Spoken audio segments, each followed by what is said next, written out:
ETFs are the most powerful way to build your wealth in the stock market. It's no wonder their popularity has exploded since their inception in 1993. But how do you invest in them? This is the guide that I wish I had when I was first getting started with investing. I've packed a lot of value into this video, and there's going to be a lot of tips and strategies that I talk about that many of you have probably never even heard of before. So let's get started. For starters, what exactly is an ETF? ETF stands for Exchange Traded Fund, and it's basically just a type of investment that trades on the stock market and it holds multiple assets. For example, one single ETF can hold multiple stocks or bonds or commodities or a mixture of all of it inside of one single ETF. Just like a farmer holds multiple eggs in one basket, so a single ETF can hold multiple stocks, bonds, and other securities in one basket. Now, obviously an ETF is different from like an individual stock. If you buy an individual share of Apple, you're just buying one single stock. But that's not the case with an ETF. With an ETF, one single ETF can hold thousands of different stocks or bonds or commodities or a mixture of all of it. Okay, so let's take like 30 seconds to break down what the word exchange traded fund actually means word for word. So exchange traded is simply referring to the fact that this investment is traded on the stock market. The word fund is referring to the fact that this investment, ETFs, are types of investment funds. When you look at other investments like stocks, bonds, commodities, none of those are funds. They're just individual investments that trade by themselves on the stock market. So for example, when you go and buy a share of Apple stock, you're not buying a fund, you're just buying one single share of the stock. Whereas with the fund, right, you've got things like ETFs, mutual funds, index funds. These are all different types of investment funds that trade in thousands of different assets at once. So I've gotten this question before. Do I need a brokerage account to invest in ETFs? Before you think about buying and selling ETFs, you're first going to need to open up a brokerage account. I personally use Fidelity for all of my brokerage accounts, but there are dozens of other great options to choose from. I mean, you've got Vanguard, Charles Schwab,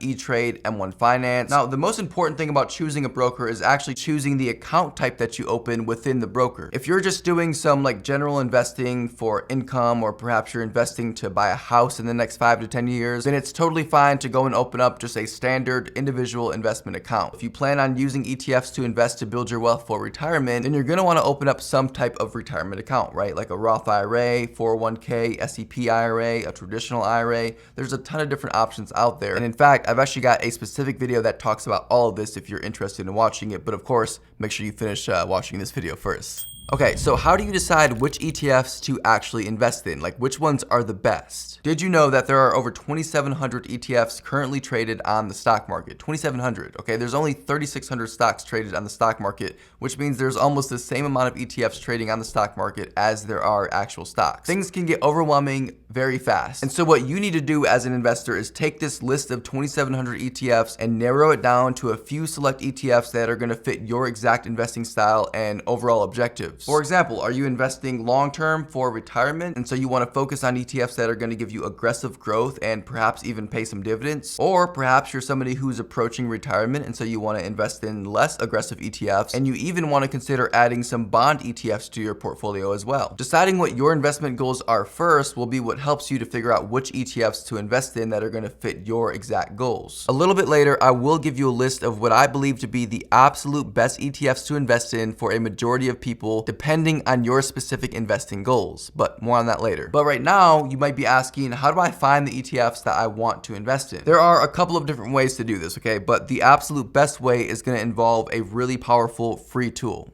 Let's talk about that. How do you actually find the best ETFs to invest in? So this is where things start to get very juicy, because I'm about to show you a very powerful tool that I use. Welcome to my screen. So what you're looking at right here is a website called the ETF Database. This is my favorite website to use to find and sort through different ETFs in various categories, market sectors, and by type. As you can see right here on the screen, there are an endless amount of different ETF categories to choose from. You can search for ETFs by type, and if I click right here, it'll bring me to this page, and as you can see, there are a lot of different options to choose from. I mean, you can search for ETFs by asset class, sector, industry, region, country, and I mean the list just goes on and on. Or I could go back to the homepage, scroll down here, and search for ETFs by popular content centers. For example, let's say you wanted to invest in an ETF that you knew had the highest paying dividend, right? You would simply click right here where it says dividend. And then it's going to take you to this page with a table that shows you a list of the top dividend paying ETFs. But for example, you can click right here where it says dividends up here,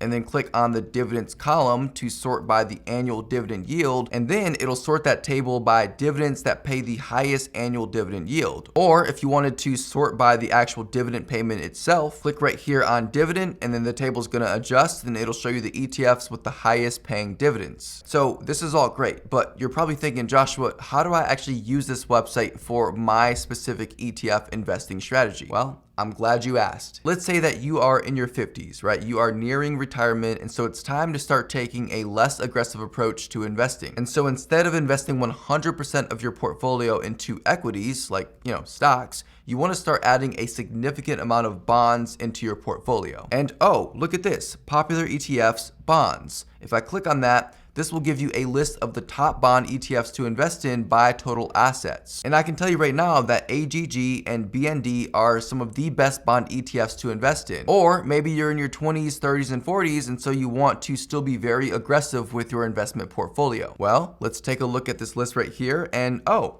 check this out. Aggressive growth ETFs. Click on it, and look, here we have a list of the best aggressive ETFs to invest in. You've got triple Qs, VUG, IWF. All of these are amazing growth ETFs. And I know this because I've done the research myself in the past, and I know that these are indeed some of the best growth ETFs to invest in. So can you kind of begin to see like the value of this resource? Perhaps you want to invest in ETFs that center around blockchain or gaming. I don't know. Or maybe you just have this inclination that semiconductor ETFs are going to be huge this year. And so as you can see right here, if I click on semiconductor ETFs, it's going to give me a list of the best semiconductor ETFs to invest in. Now, I get it. Some of you are thinking, Joshua, I don't want to invest in semiconductor ETFs. Okay, that was just an example. In a little bit, I'm going to give you a list of the best ETFs to invest in depending on your investment goals. Let's say that after you pick a few different ETFs from etfdb.com that you want to further analyze the ETFs, right? Kind of just look into the ETFs a little bit more. Like, what kind of stocks is this ETF holding? How much does it return each year? Does it pay dividends? These are all very important questions that can be answered very quickly with what I'm about to show you. Welcome back to my screen where I am trapped in this tiny little circle against my free will. Somebody get me out of here. So what you're looking at right here is known as an ETF profile. When you're doing your research about which ETFs to invest in, you'll find that most ETFs, in fact, all ETFs are going to have something that looks like this page right here. So let's say you found an ETF that you like, you want to invest in it, but you first want to look up the ETF profile just to kind of analyze it a little bit further. How would you look it up? Simply go to google.com, type in the ETF name. So for example, let's just say VOO is the ETF. I'm going to type in VOO and then add the word ETF after. Hit enter, and the ETF should be the first one on the list, of course, after the ads, but it should be the first organic link on the list, okay? And so if I click on that, I'm going to click right here. It's going to bring me to the ETF profile right here for VOO. It's going to be important that you understand some of the basic terminology that's often used on an ETF profile. There's a lot of information on these pages, but not all of it is super important or even necessary.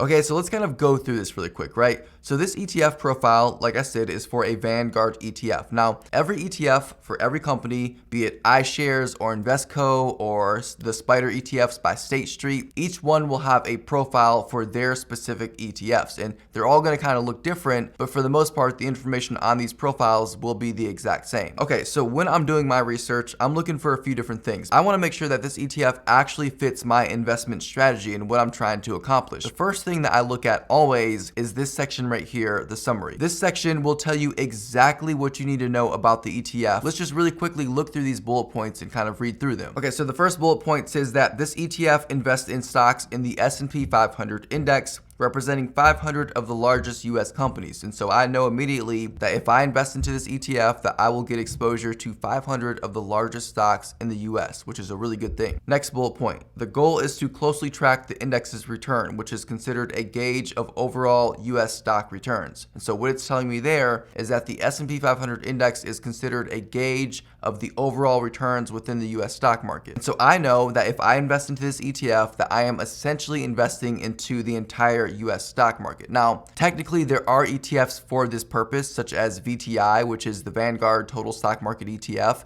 and that ETF actually does invest in all of the stocks within the US stock market, but the S&P 500 is a very close indicator of the entire US stock market, okay? Next bullet point, offers high potential for investment growth. Share value rises and falls more sharply than other funds holding bonds, okay? So right there, I know that this ETF is going to give my portfolio investment growth, and so if that's what you're going for, then this ETF will give that to you. Bullet point number 4, this ETF is more appropriate for long-term goals where your money's growth is essential. So that tells me that this ETF's focus is long-term investing, right? So if you're a short-term investor, maybe you're investing for the next 5 years, this ETF is not going to be for you. So overall, this section will give you a very good summary of what you're about to invest in. And honestly, if you read that section and it didn't line up with your investing goals, then you don't have to waste your time looking at the rest of the ETF profile to know that it's not going to be a good fit for your specific investing goals. Next, I look for the expense ratio. How much is this ETF going to cost me to own? And so you can find that right here on Vanguard's website. And you can think of the expense ratio as the management fee. For example, with VOO, it has an expense ratio of 0.03. That means for every $1,000 that you invest into VOO, you will only have to pay 30 cents per year on that $1,000. But you definitely do not want to ignore the expense ratio. Always look for it. And if it's too high, then you want to try to find an alternative, because there's a lot of different ETFs out there. For example, I personally, within my Roth IRA, invest in triple Qs, but I'm not actually investing in triple Qs. I'm investing in triple Qs M, which is another ETF by Invesco, the same company that founded triple Qs, but triple Qs M just has a smaller expense ratio. So you always want to pay attention to the expense ratio, because that can really eat into your profit as the years go on. The next important place to look at is going to be the performance of the ETF. So I'm going to click right here on this tab that says price and performance. I don't really care about this information up at the top right here. I'm investing for the long term, right? And so the 52-week high and low, the NAV or the net asset value means nothing to me. I'm going to scroll right down here to the performance, because I want to see exactly how well this ETF performs. If I plan on investing in this ETF long term, say over the next 10, 20, 30, 40 plus years, I want to be sure that this ETF is actually going to give me the returns that I want to build my wealth. For example, I can see right here that this ETF has an average 1, 3, 5, 10, and since inception return. What I'm looking at specifically is the since inception return, or sometimes I'll look at the 10-year return, but anything else below that is not going to be a good representation of what the ETF actually returns on a long-term basis. For example, right, this ETF has returned 28.6% over the last year, but what you wouldn't want to do is take the 1-year return and use that as your average for long-term investing. In other words, you wouldn't want to look at this ETF and assume that over the next 10 to 40 plus years that it's going to continue to give you a 28.6% return. Just because it gave that return over a 1-year period does not mean it's going to do that over the long term. Okay, so I can see that VOO has returned an average of 16.17% every year since its inception in 2010. Whether that continues or not over the next few decades, literally nobody knows. But all we can do is just use the information that we have at our disposal to make the most educated decisions possible. Another important place on the ETF profile to look is going to be the market sector sections and the largest holdings. So the market sector will show you which sectors this ETF is investing in by the weight. And so you can see right here in the case of VOO that the information technology sector makes up 30% of this ETF. And the reason that I'm showing you this is because it will be important for later. The next and final place that I look on the ETF profile are the distributions, right? And so distributions are the actual dividend payments that you receive for owning shares of the ETF. And if you have no idea what a dividend is, I'll expound on it a little bit later in the video. Now that you know how to analyze an ETF profile, how do you avoid what's known as fund overlap? Perhaps you don't even know what fund overlap is and if it even pertains to you, but I promise it's more relevant to you than you probably even know. And it could be detrimental to your portfolio's long-term growth. Fund overlap is when 2 or more of the ETFs in your portfolio have overlapping positions. As in, the ETFs are both investing in the same exact stocks or stocks within the same sector. Let me give you an example. We'll take a look at 2 different ETFs, VOO and VTI. So imagine for a second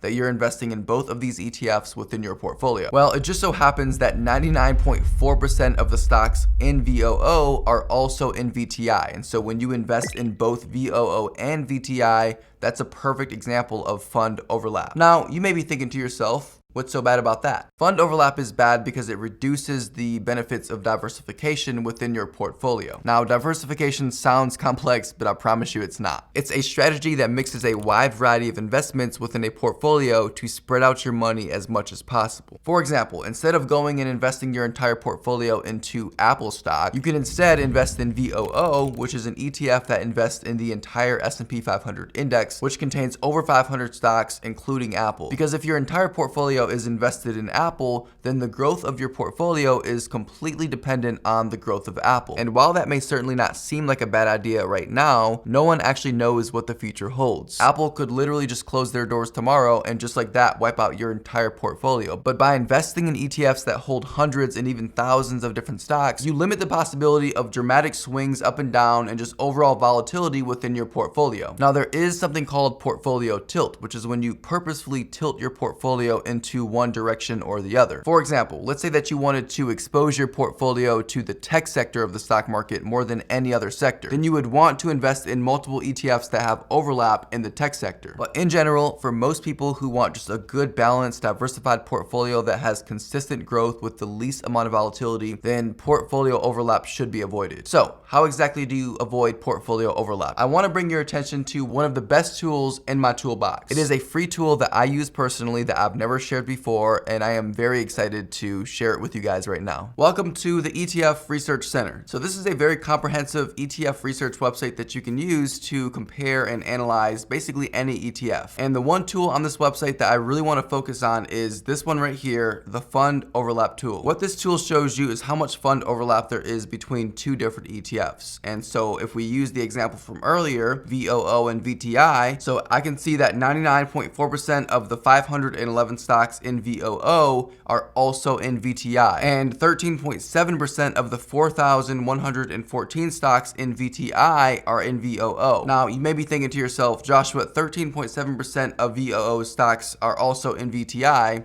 That's not too bad. I could technically invest in both because there's only a 13.7% overlap, right? In my opinion, the most important thing to look at is actually going to be the overlap by weight, which are these two overlapping circles that you can see down here. And we can see that the overlap by weight is 80%. Now, my personal rule of thumb is to avoid a maximum of a 50% portfolio overlap. Anything over 50% is gonna put you at an unnecessary risk of being overexposed to a specific stock or stock market sector. Let's try another example. Let's do VTI and VNQ, right? And so as you can see here, the overlap by weight is 4%. Now, this makes sense because VNQ is a Vanguard real estate ETF that invests in REITs. And so it makes sense that there is a small amount of overlap between those two ETFs. Now, 99.4% of VNQ's holdings are also in VTI, but like I mentioned, you really want to pay attention to the overlap by weight because that's what matters the most. So we just finished talking about portfolio overlap and diversification. I want to introduce another concept to you now called portfolio correlation. It's one thing for your portfolio to be diversified across multiple stocks and stock market sectors, but some investors believe that you should also focus on what's called portfolio correlation. Correlation basically measures the movement of securities such as stocks, bonds, and ETFs in relation to each other. In other words, when one goes up or down, does the other also go up or down? Sort of like they're dancing. Or do they not move together? Their movement has no correlation whatsoever. Or do they move opposite from one another? When one goes up, the other goes down in the opposite direction. Correlation is represented by a very complex sounding formula known as the correlation coefficient. It looks like something Mr. Einstein himself came up with. Basically, this formula measures stocks, bonds, ETFs, and other investments and assigns them with a number ranging between -1 and +1. When the prices of two or more securities typically move in the same direction, the securities are considered correlated and will fall between 0 and +1 depending on how closely correlated they are. When securities move opposite of one another, they have a negative correlation that falls between 0 and -1 depending on how not so closely they are correlated. And so the goal, if you want to maximize diversification when you're investing in ETFs or any security for that matter, is to not only invest in a broad selection of different stocks by using ETFs, but also a broad selection of stocks and other assets that are not closely correlated, such as stocks and real estate, or even more so, stocks and bonds. I'm going to help to illustrate this point with a very good example, and I promise things are going to start making a lot more sense in just a second, so hang with me here, okay? This table that you see right here on the screen shows ETF correlations with VTI. Now, VTI is just one ETF that I chose as the example here because it's a very popular Vanguard ETF that a lot of people include in their portfolio. So what this table is showing showing is the correlation represented by a number ranging from +1 to -1. It also shows the name of the ETF and the ETF's ticker symbol. At the very top of the list, this ETF here, ITOT, or the iShares Core S&P Total US Stock ETF, is perfectly correlated with VTI. And you know that because the correlation number is +1. This isn't good because it means that if VTI goes down, then ITOT follows the same exact direction and goes down as well, and vice versa. And so if you wanted to build a perfectly diversified portfolio,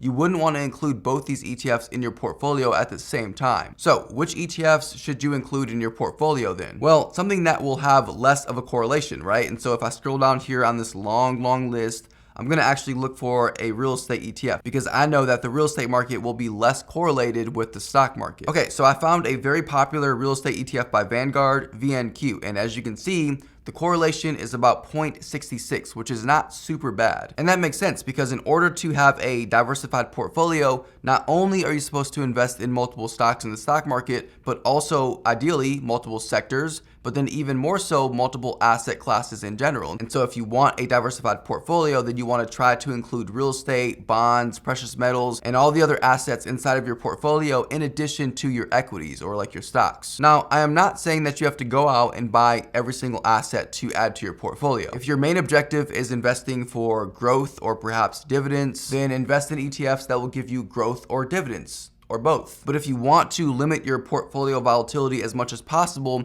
then finding investments that have low or no correlation at all and adding them to your portfolio will sort of help to balance it out. Now, one very important thing to mention about correlation is that you never want to invest in assets that have a negative correlation with one another. For example, let's say that you're investing in VTI, right? And then I'm going to scroll down this list here to the very last ETF, which is SPXS. This ETF basically has a -1 correlation with VTI, which is a very bad thing because let's really look at what's happening here. If you're investing in both of these ETFs within your portfolio, let's just say, for example, that you're investing in both by the same weight, 50-50. When VTI is going up and it's growing your portfolio, SPXS is going down in the opposite direction. And so what happens? Those two movements, the up and the down, cancel out any money that you make because yes, you're making money on VTI going up, but you're losing the same amount of money on SPXS going down because they have a perfect negative correlation. And vice versa, when VTI is going down and SPXS is going up, well, guess what? Even though you're making money on SPXS, you're losing money on VTI,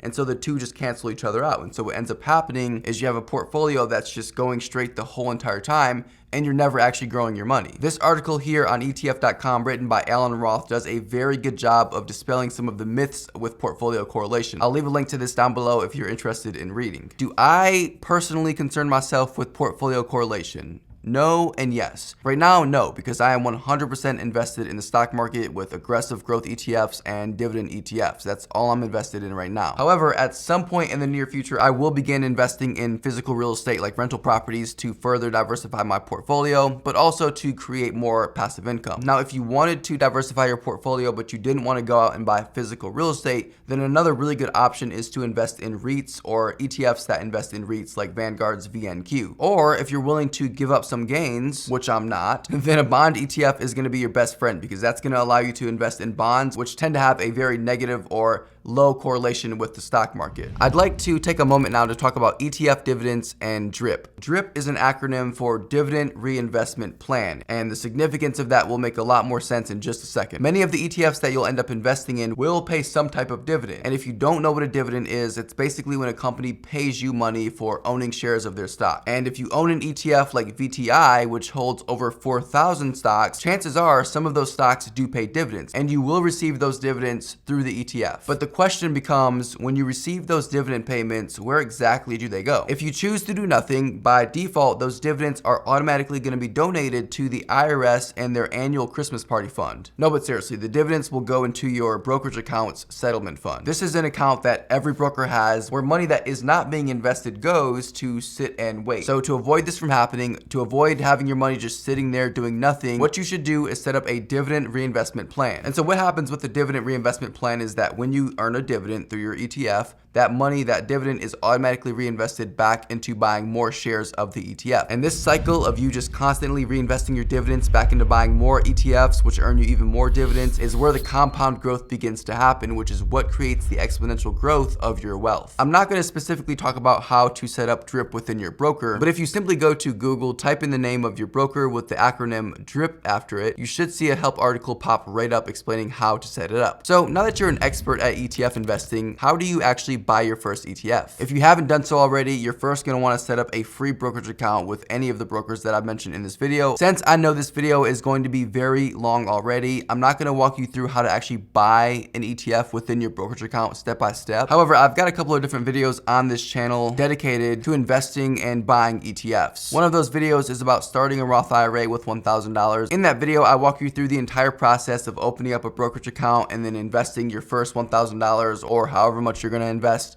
into an ETF. Another question that I see pop up is, how much money do I need to start investing in ETFs? Nowadays, almost every broker that I know of offers fractional share investing. This means that you can basically start investing in ETFs with as little as $1. Because even though a popular ETF like VTI is currently trading a little bit above $200, you could technically just buy a fraction of VTI for $1, and then you technically do own a part of VTI. Now, obviously, it sort of goes without saying, but I'm just gonna say anyways, you want to be investing as much money as possible, and you want to be constantly adding more money into your brokerage account every single month, every single year, so that you are taking advantage of that compound growth in the stock market and building your wealth exponentially. And last, as promised, I'm going to give you some of the best ETFs to invest in every category. Growth ETFs, dividend ETFs, bond ETFs, real estate ETFs, you name it, it's going to be on this list right here right now. Now, this is not a comprehensive list, but rather a great starting point. For example, VOO, which is a very popular Vanguard S&P 500 ETF, is not the only S&P 500 ETF on the stock market. There are literally dozens of other S&P 500 ETFs that you can invest in, but I just chose VOO for this list because of its low expense ratio and its overall popularity. This is not a complete and comprehensive list, but rather just a really good starting point for a majority of people. Now, feel free to go back to that list and pause it to take a closer look, but any ETF on that list, if it matches up to your investing goals or your investing style, will be a really great place to start. Anyways, that's it for this video. Hey, thank you so much for watching. You're amazing. And as always, I will see you again very soon. Take care.